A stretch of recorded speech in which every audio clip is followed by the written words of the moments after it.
What do you truly need to be committed to carp? Well, you need dedication. It's been 4 weeks since I last caught a carp. I mean, it was an absolute banger though, at £32.14, what you might call a Trent View stunner. Believe it or not, I've actually done 4 sessions at Trent View since then. I've been out on the bank every week for the last month. I've done 3 48-hour sessions and 1 72-hour session. And through that session, I spent most of the time hiding away in a bivvy due to the heavy rain pours. And if I wasn't getting rained on, I was getting blown away at the moment. It's been smashing down for about the last 2 hours. Finally stopped raining. But sadly, all resulting in a blank. Saying that though, it is coming into the start of winter, so you can't expect too much. But all of those blanks, they inspired me to come up with a series of videos or vlogs titled Committed to Carp. Each one's going to be looking at different aspects of carp fishing. Is it carp fishing? Carp angling? You can decide on that. Been fishing now for just over 48 hours of my 72-hour session and nothing to show for it at the moment. You've got to put the time in to get the results. Sometimes you can turn up, do 1 session a month and you can catch, but I'm in it for the long run through the winter.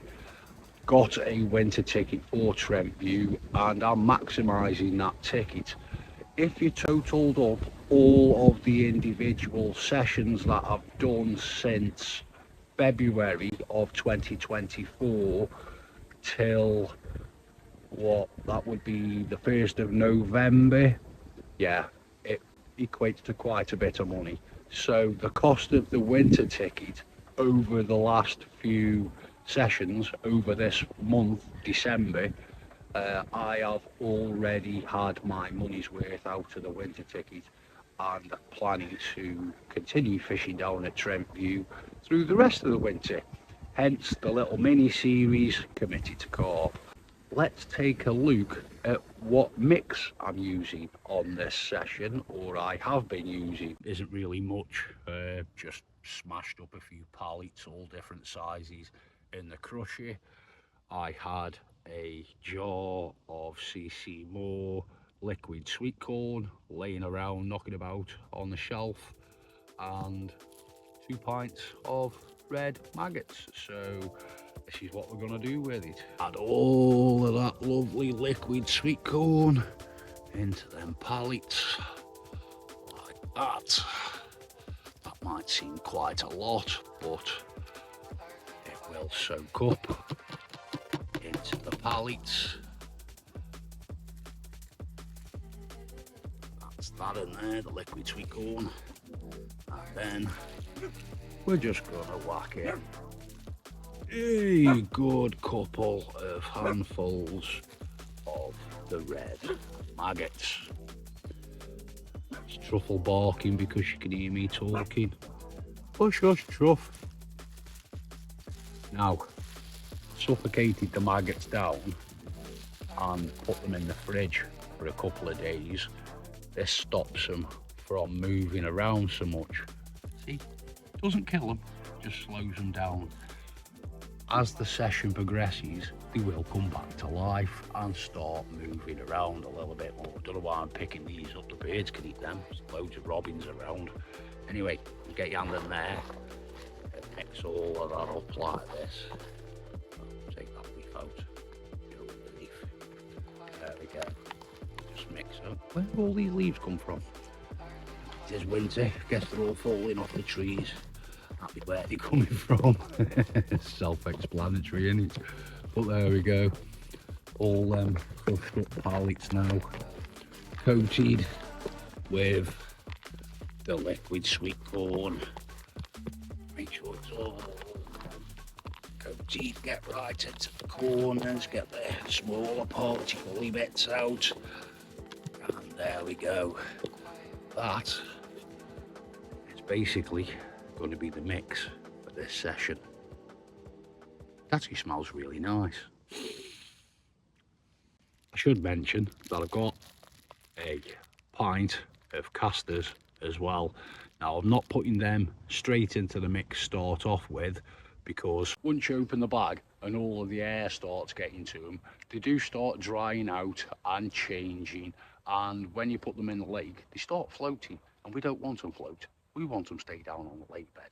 So as I send the boat out, yes, I'm using the boat, give me a load of grief if you like, but when I send the boat out, I put a handful of casters into the mix then. Once I'm done using them, tie the bag up, and this keeps them all nice and fresh, and I can use them a lot longer. While I'm here at Trent, I'm concentrating all of my efforts at the moment fishing the deeper part of the lake, because it's so said that in the winter months the carp disappear off into the deeper water. While here at Trent, right in the centre of the lake, is a lovely deep bowl. It's about 30 foot deep to be precise, but as I'm using my bait boat with the deeper, I send the deeper out to that spot, and just before it gets to that lovely deep trench, it loses signal and drops out at the most inconvenient places. So I jumped onto Amazon and ordered me one of these. Let's take a look at how well the range extender actually works. Add some of that lovely pallet, maggot and liquid sweet corn mix into the boat, like so. Pop rig on top.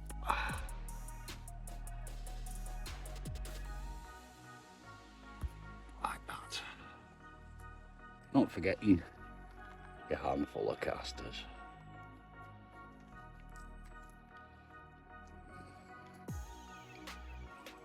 One boat ready to send out.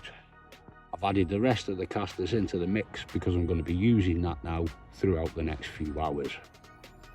Got the deeper attached to the back. Turn the boat on.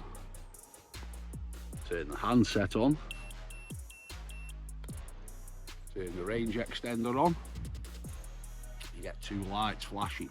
One's the power to the range extender, and one's to say it's connected to your deeper.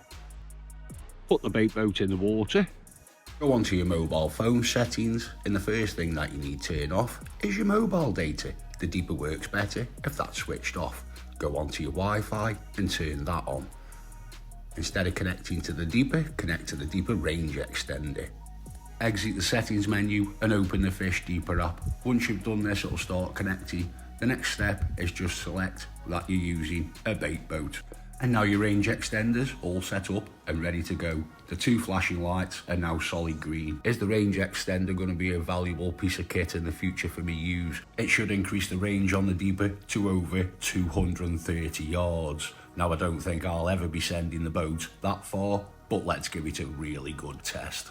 My bait boat's not the fastest in the world, so I've sped this footage up. And as you can see, it's showing all of the details of the lake bed, the depths, the water temperatures, everything's reading perfect. And just as it bombs off into the trench there, I've still got signal. Normally it drops out and I've got no idea what the lake bed looks like. But I've sent it about 8 rod lengths past the trench and the signal is still connected perfect. It works so well, I started to lose sight of the boat. Which brings us on nicely to the next section of the video you've all been waiting for. Rig of the month.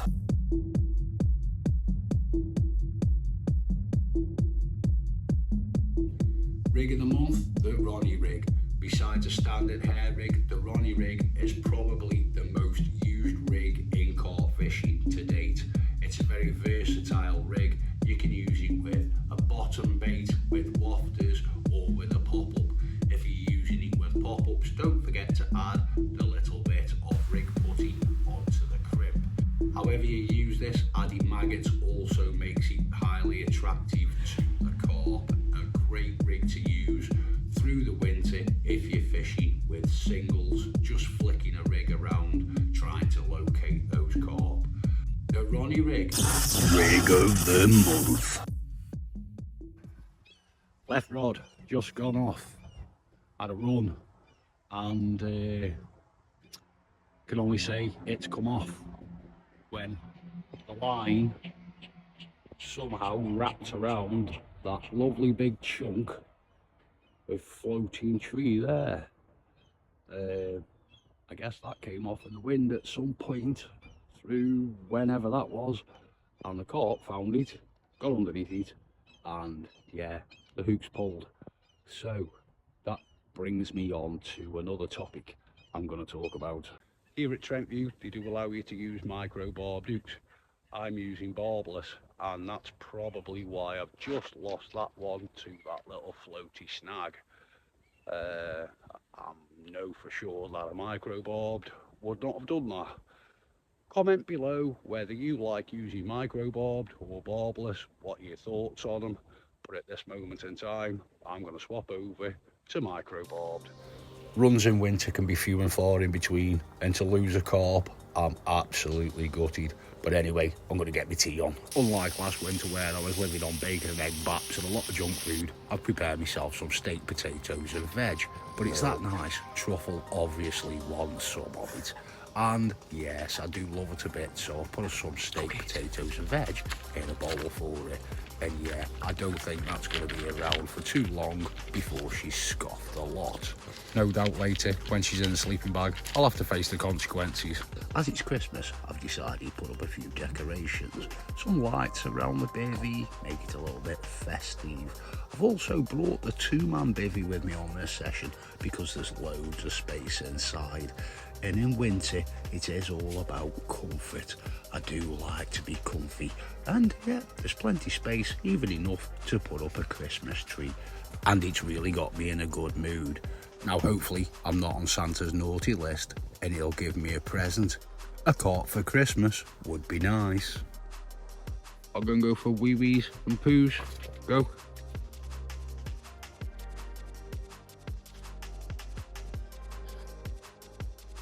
She's such a good girl. Yes, I've taught Truffle sign language for wee wees and poos. She'll be back in a minute. Here she comes. Good girl.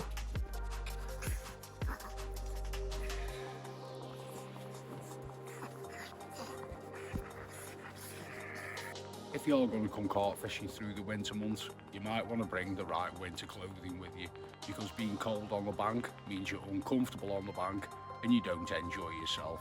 And if you're not enjoying yourself, you just can't focus on your carp fishing or your carp angling. So in the next session, we'll take a look at the winter clothes that I bring with me, keep you nice and warm throughout the colder months. If it isn't raining, I do sleep with the bivvy door open all through the winter, because I do like a fast exit when I'm getting out to be comfy warm sleeping bag, whether that's for a run in the middle of the night, or just go to the toilet, or waking up in the morning, whichever comes first. But for now, this is where I'm staying. Considering it's the start of winter, the temperatures are not exactly cold at the moment. It's about 12 degrees in the day and only going as low as 4 to 5 degrees at night. So maybe fishing in the deeper water at the moment isn't the right place to be. But you've got to be out on the bank and you've got to give it a go. The more time you spend out fishing on the bank, you're going to have more information at your fingertips. What I'm doing is trying to keep in touch with the lake. By keeping in touch with the lake, I will find the carp eventually. So I'm going to go home for Christmas, spend a few days with the family, but then before the new year, I'll be back out on the bank again. If you've enjoyed the video, please consider giving it a like and a thumbs up. You might even want to subscribe to the channel. Thanks for watching. I'll catch you next time.